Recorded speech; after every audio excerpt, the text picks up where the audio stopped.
As the stage is already set, it is now my honor to call upon our session chair, the CEO of Digital Technology Business of Publicis Groupe India, Amaresh Godbole. Thanks, Amaresh. If I may now have the AVP Marketing and Alliances EaseMyTrip, Sanchit Chopra, to kindly join us.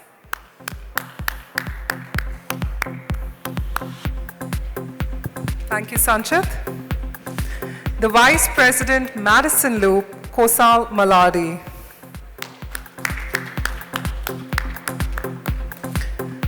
The Chief Growth Officer, Angel One, Prabhakar, Tiwari.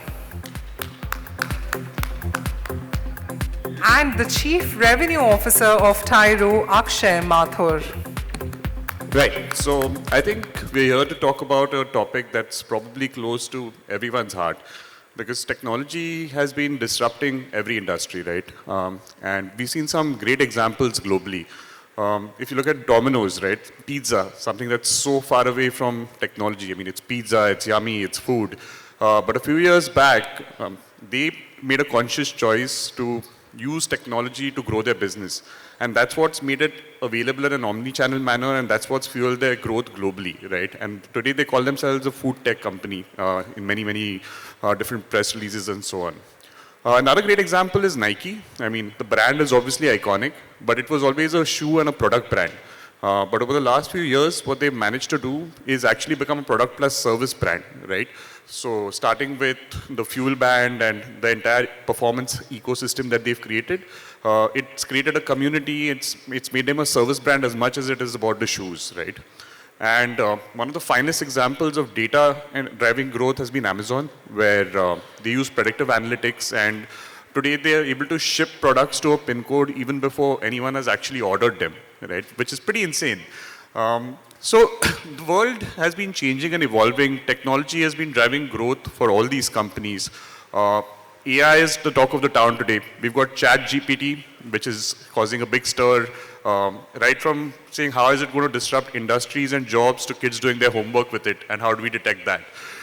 So it's interesting times that we live in, and I think all these words that get thrown around, ad tech, martech, CRM, data, automation, if you had to put it in a simple frame, you might want to think about it as internal transformation, where technology can help you develop your products and services better. You can think of it as customer experience, where you might want to target your customers better, use it for service, etc. And you might want to think about it as something that drives loyalty as well. So we've got a very esteemed panel here who can enter from different vantage points and give you a sense of what technology is doing in their respective businesses. So I've got Sanchit right here next to me, and he's from travel, and travel is one of the industries that adopted technology very early on.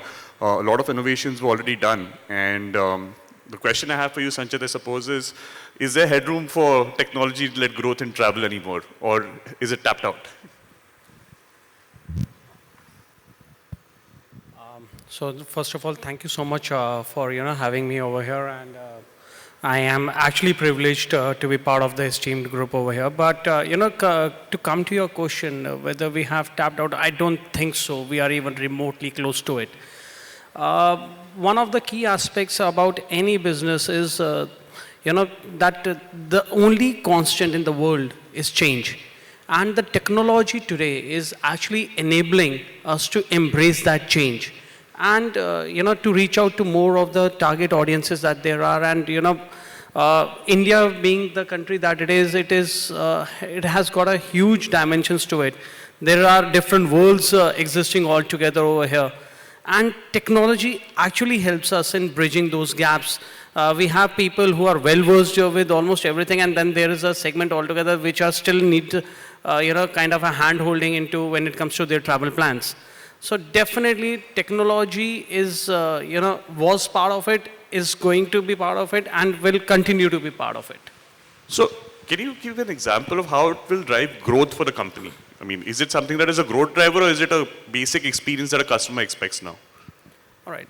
So, having said that, what we personally, will progress was to have a theory around OIRA. So that's a synonym that we have kind of inculcated. So, organize your data, improve your services, redirect and acquire more data, and then analyze.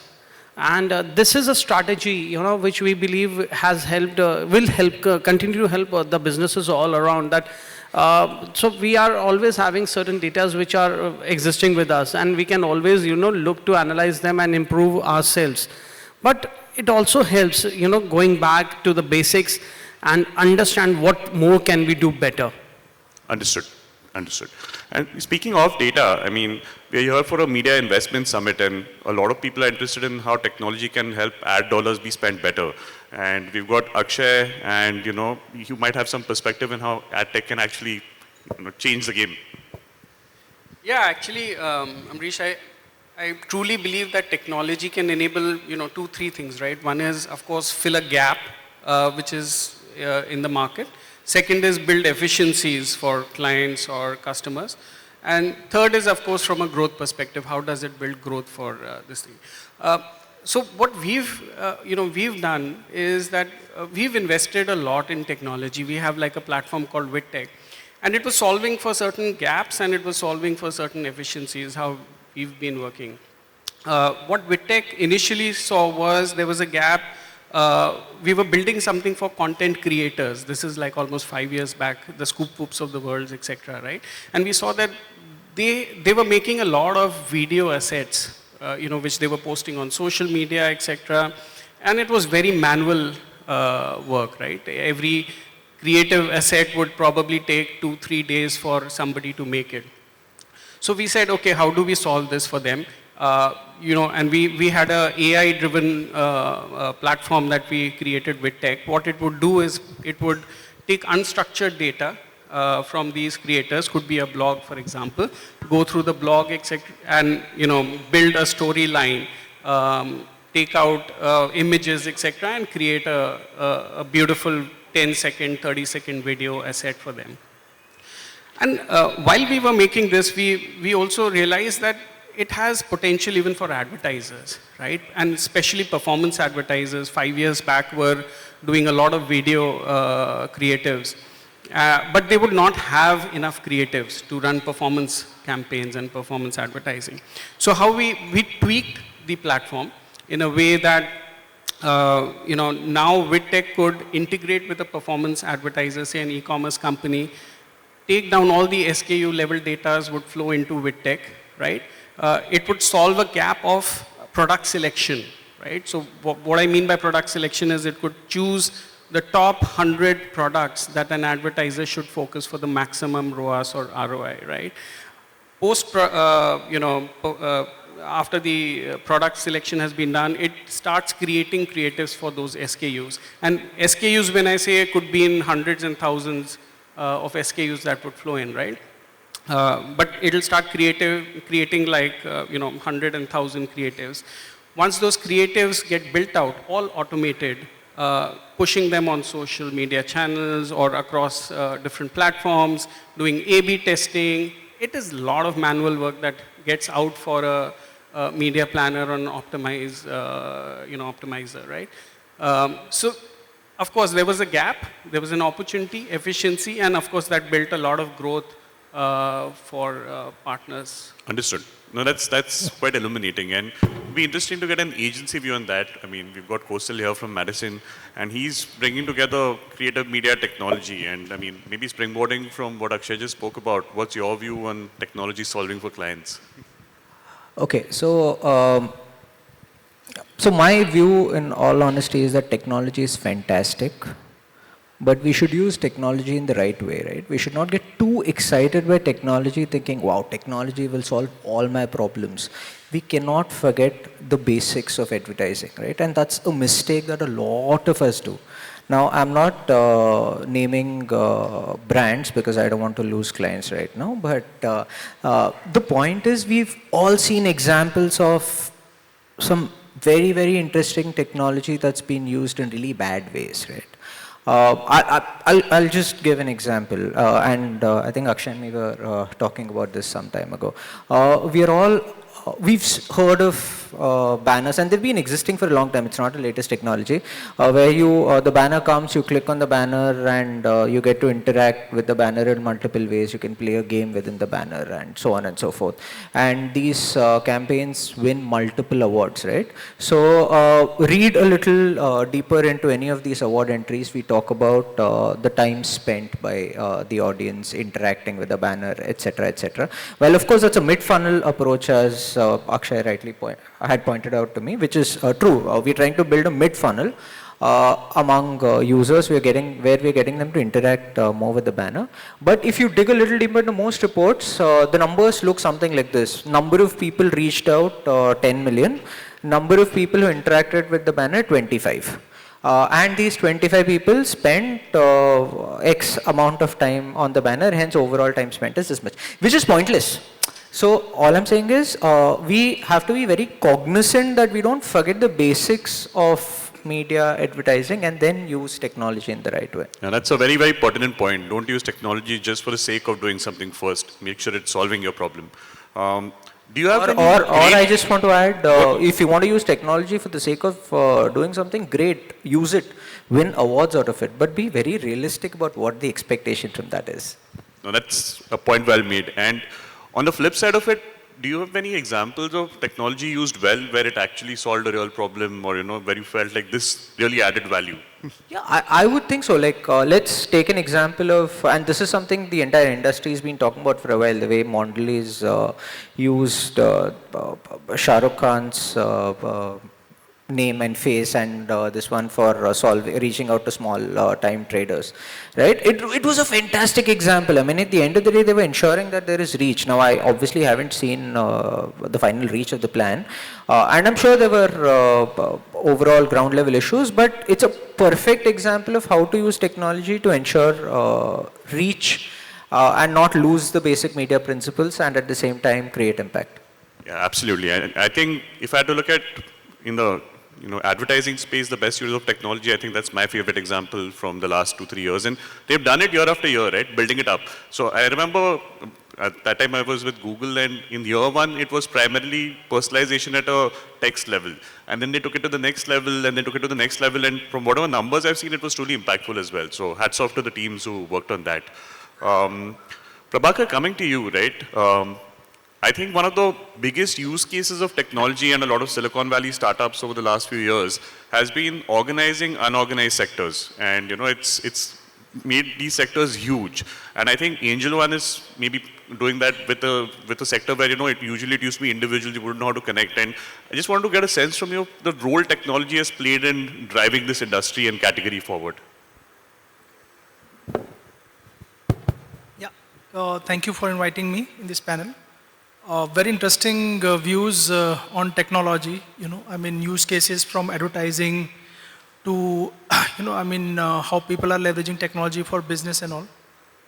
So I work with Angel One, and we are in the business of making people invest in their favorite stock, make money, and have fun in life. Okay, now, Demat account opening for a very, very large time was mostly a tier 1 metro city phenomena. And tier 2, tier 3, tier 4, even banks have problem opening branches in tier 3, tier 4 because the ROIs do not justify. All thanks to technology, and here we should appreciate Government of India for coming out with India Stack, eKYC, where people can do their Aadhaar authentication, PAN card validation, etc. online. So this single technology has helped our business grew by 5x in a span of 2 years. I mean, from being number 7th in this business, we are now number 2, in a span of 3 years. Now, what I want to actually give as a bigger message here is that technology is one part of it. Business model is critical. In terms of, we moved from a percentage commission model to discount broking model. Flat fee model. I would say apart from technology, this was also a big factor. And when it comes to technology, you cannot differentiate between the front end and the back end. I mean, what you promise to the customer when you acquire them versus what you do while you monetize them, which is your revenue, and what kind of customer experience you give during your operations or customer service. So these three things broadly as a process, across multiple business, need to see unified application of technology. Also, other thing that I want to say, Angel One is a 3-decade-old organization. And we give a lot of hope to similar organizations, which have our kind of vintage. Today we compete with best of the venture-funded startups, and we are winning against them. And similar things can be done across industry. But leadership is required when the technology transformation is the ask. And once you have those kind of technology adoption in your business, if you understand the pulse of the customer, you don't take your eyes off the ball and don't, somebody was saying, go for technology for the sake of it, then you can win in your industry. We'll talk more as the panel progress. Thanks, Prabhakar. So one of the points you made is actually, I think, really important, and for everyone in the industry and beyond, the India digital stack, right, that he mentioned. It's actually something which I don't know if the general awareness of it is high, but the potential of it in terms of, just galvanizing businesses is huge. So it starts with UADI, basically Aadhaar. Today you've got an, centralized credit repository, and tomorrow you're going to have ONDC as a protocol coming up, right? Yeah, absolutely, absolutely. So what I would recommend to everyone is definitely go and check out what the India stack really looks like, because you can build applications on top of that stack which can fuel and drive business growth for you or your clients or whatever it might be. I mean, simple examples in our own clientele. So financial services clients, for instance, today we are able to build, start a bank account in a minute, because we can go and make calls to the Aadhaar database and do real-time KYC. Or you are able to build instant loan credit products because you're able to connect to that central loan repository. So there's a lot that can be done with it. So we don't have CPG representation here right now, but CPG is very, very excited about ONDC, because ONDC is going to it has the potential to give them incremental growth and penetration in areas where they may not have earlier. What about travel? I mean, are there some amazing examples of technology from, travel that you'd like to share with us?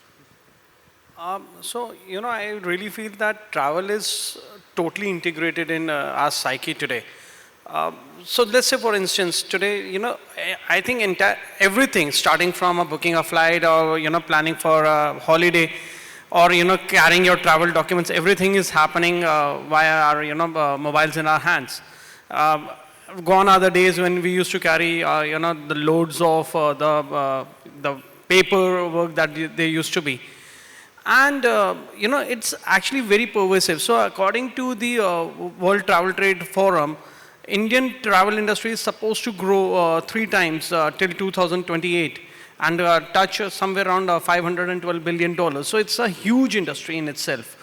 And the technology that there is, there are a lot of API integrations that are happening across. A lot of it is still getting organized. Travel, is one of the biggest industries in India right now, but still it's highly organized and requires a lot of, things to come together, whether that be cruise travel, whether that be, cuisine travels, religious travels, or medical travel altogether. So there are various facets to it. It all depends at what aspect are we looking at. Understood. Thanks. Earlier Akshay touched upon the fact that AI is helping some of these products, right? One question which I had for everyone's views over here is, I think in the last 5 to 6 months, the adoption and awareness of the large OpenAI based applications has increased dramatically, mainly because of the ChatGPT release, which is now triggering a war. And there's a lot of doubts in people's minds, right? So one is, how does this make my business better? The other is, does it make certain roles redundant? What changes? And it's evolving very quickly day by day. And I just wanted to hear from all of you, whoever wants to start, how do you see it impacting your industry? Okay, I just want to say one very interesting conversation I was having with one of my teammates, right? ChatGPT, we are using ChatGPT to write short texts, to write, I don't know, some copy, etc., etc. So as my creative director, do you think this is going to make your job redundant? Will you lose your job?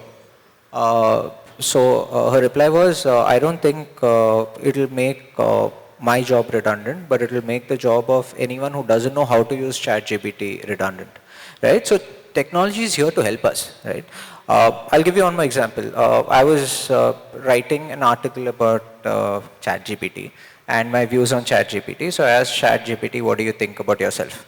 So it gave me an answer which was very neutral. It said that, it can help and it should be used, etc., etc. So I told, I wrote back saying that, no, give me a positive answer. Tell me that you're more useful than this. And it gave me an answer which said that it's more useful than this, right? So essentially technology is going to help us do our job better, or it's going to guide us in the right direction. But at the end of the day, human discretion has to come to play.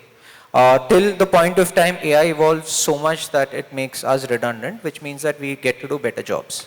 And thanks for that perspective. I mean, prompt writers is becoming a real profession now, right? But I think, let's maybe, if even focus on how it can help growth, or how it can, what are the positive applications of it, if anyone has. See, I think OpenAI is a kind of a project which has been on for a very, very long time.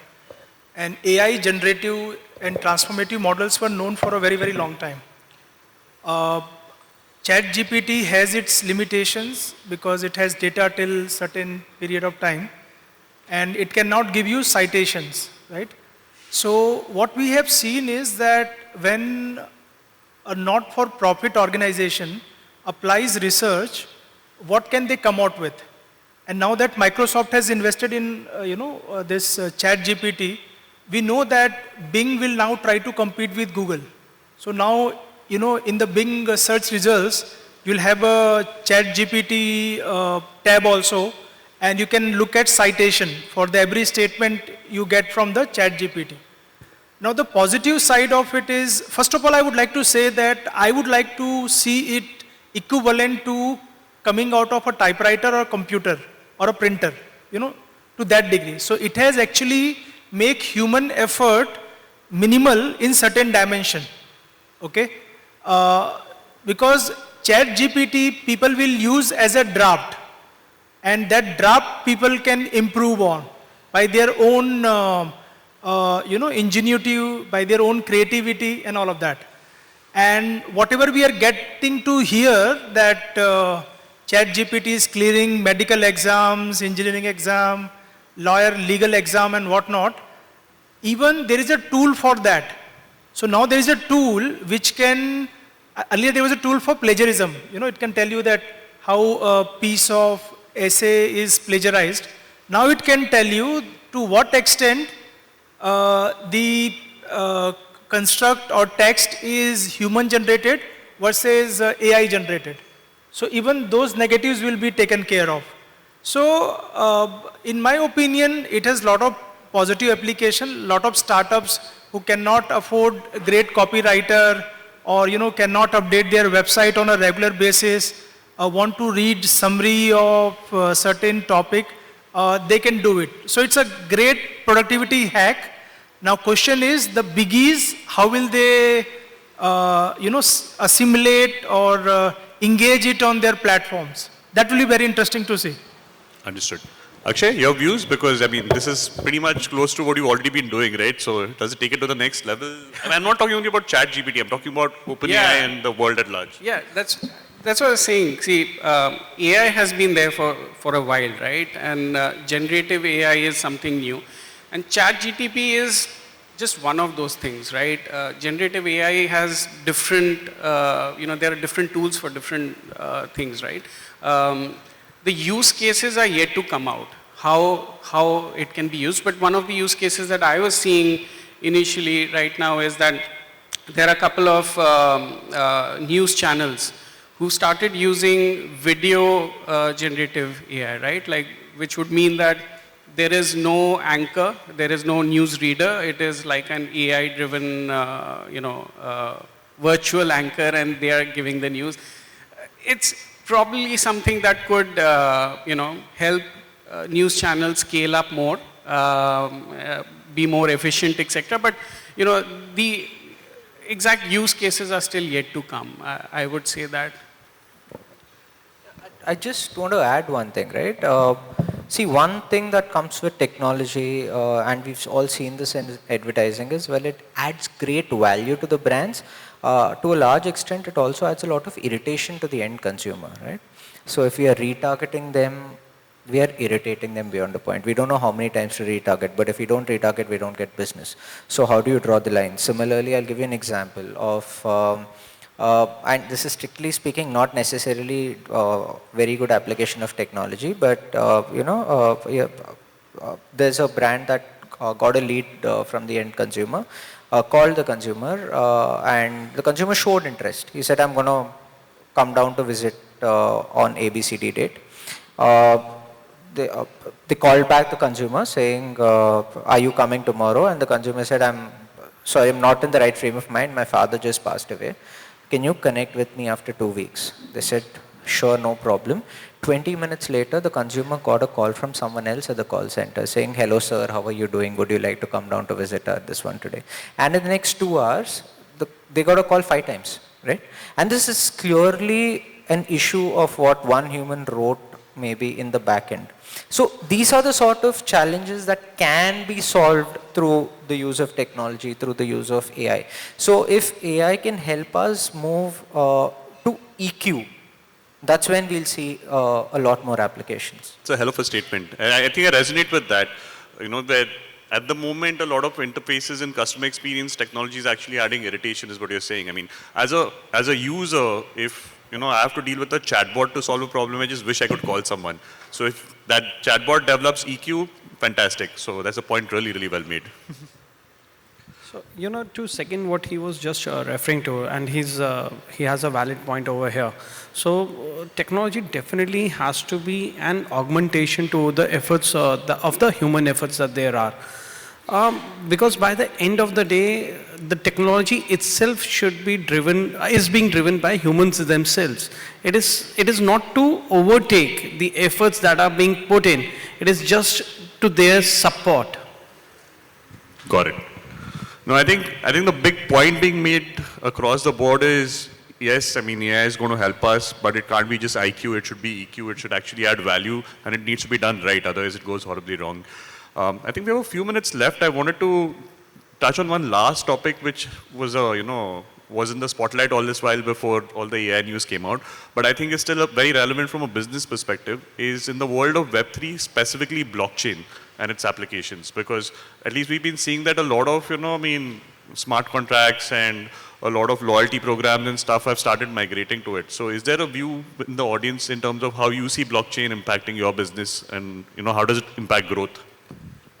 See, when we talk about blockchain, it's still, pretty early stages, and there are still a lot of things that needs to be come up, a lot of regulations that need to be understood, and how the entire dynamics are working. But definitely, as a brand, we are keeping a very close watch onto it, and, we are abreast with the developments that are happening. And, as the theme of the summit, of the discussion is also that tough times don't last, tough brands do. So essentially, it is always about hugging the right time at the right moment, and taking things in your stride and moving ahead. How we can make the best of the opportunities or the challenges right now, and make them a stepping stone for future success. I think that's what defines the brands today. And in case if the blockchain is supposed to provide that stepstone for us, then surely it will be taken into its stride. Understood. Anyone else with any examples of how blockchain can impact or change your business models? See, blockchain, not many mainstream applications are visible right now. Smart contract is definitely there.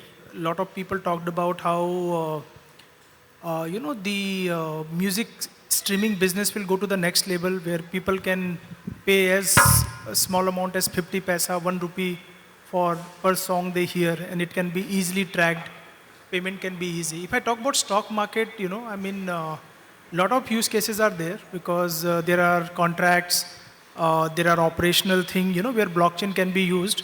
But thankfully, the current technology is cost efficient and does not require a blockchain kind of complexity immediately. But I do see a lot of applications in the stock market. I think SEBI is already kind of came out with a white paper, and they are working on the same. Understood. Are you adding something, Kosal? Yeah, I just want to say something, right? When we were working on a trends report last year, we put blockchain as one of the things to watch out for, along with metaverse and a few other things, right? I still believe today we are still in the watch out phase for that, right? So because when you break up trends, sometimes you make the mistake of looking at a fad and thinking it is a trend, because a fad is something that comes and goes. Blockchain, I think it's a trend, but it'll take a little more time to evolve, because as he rightly pointed out, the current technologies are giving good enough solutions. When it comes to data security, etc., it's a lot more robust. But is the current data security a major concern to some extent, but not something that's forcing people to change the methodology very fast, but it's going to come up in a few years. Absolutely. So, on that point itself, when we talk of the blockchain, yes, it definitely has a potential of, global standards altogether, integrating a lot of things, whether that be, the stock markets, in case, of course, the security is there, the travel and trade, and everything. So, it has the potential to solve a lot of challenges when we talk of the globalization, and, as the Indian adage also says about Vasudhaiv Kutumbakam, that the world is one big family. So yes, it can definitely lead us to that way, but as of now, and I agree on the point that the current technology is strong enough. What happens in 5 years, 10 years down the line is still a bit away, but everyone needs to be there on doesn't board. seem to be a case for adoption is what Absolutely. seems to be coming out. Agree, absolutely. Yeah, apart from like BFSI and all these categories, one use case that I've seen of blockchain in advertising is in the gaming space, right? We work in Vietnam with a lot of game developers over there. And blockchain is being used, crypto is being used as a mainstream platform for gaming, which is now building up. So it'll take some time. They are also not very successful games at the end of the day. But I think I agree with Kosal that sometimes trends become like really popular. I was in an event earlier which was all about metaverse. I'm digressing a bit, but metaverse, I think 6 months back or 8 months back was like everyone wanted to do it. Every brand wanted to do it. It was just kuch bhi kar do type, right? But I don't know, I think it was too early. And I clearly remember in one of these panels, I did say that it'll probably take another 7-8 years for it to evolve. And the other panelists were looking at me saying, it'll probably be in a year. I almost have a sign off for the project, sir. Kyun bol rahe ho? Cool, yeah. No, I get it. I completely get it. So I think we have just a couple of minutes left. We've spoken about ad tech and we've spoken about, AI and blockchain and everything. But for each of you, what is the one initiative or the one technology initiative for this year that you're most excited about? Akshay, if you want to start, and we can come back this way. Yeah, I think for us, we're focusing, it's a cookie-less world. So for us in advertising, that is one of the biggest area that we want to focus on. How do we work with our advertisers? How do we, ensure that they have minimal impact? How do we get those technologies in place? Whether it's unified identifiers or things like that. So that's one in the media area. business, I think that's the biggest That's the biggest disruption that is going to happen or is happening right now. So that is definitely That's one. an entire topic for discussion. That's by it. itself. Yeah, that's it. Prabhakar? Yeah, for us, customer data platform offers the biggest scope.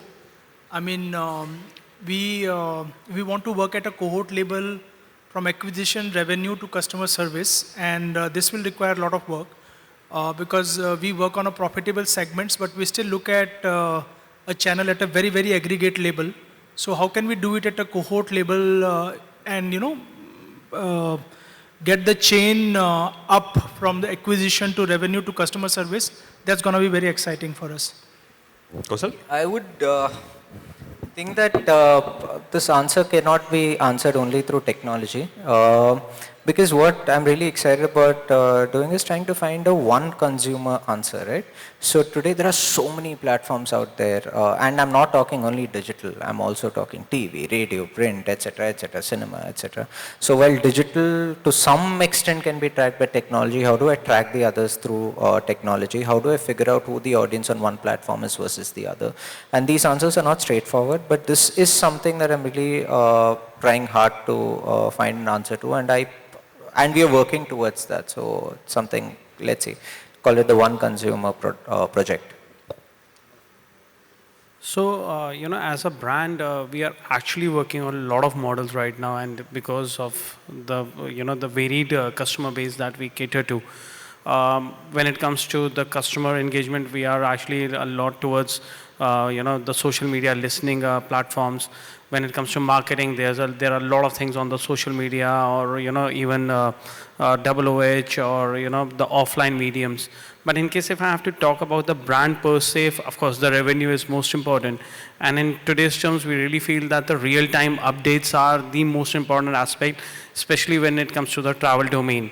Because a lot of time the pricing and everything is dynamic, and they need to be updated on the go. So of course, having said that, so probably one thing that will remain constant in this will be the API integrations across the platform, across the various service providers, and across the boundaries. Understood. Thanks so much. I think we're pretty much out of time. In closing, if you ask me what I'm most excited about, it's actually what Kosal mentioned earlier, which is humans and machine working together and creating something we haven't seen before. So I hope something good comes out of that. All right. Thank you. Thanks, everyone.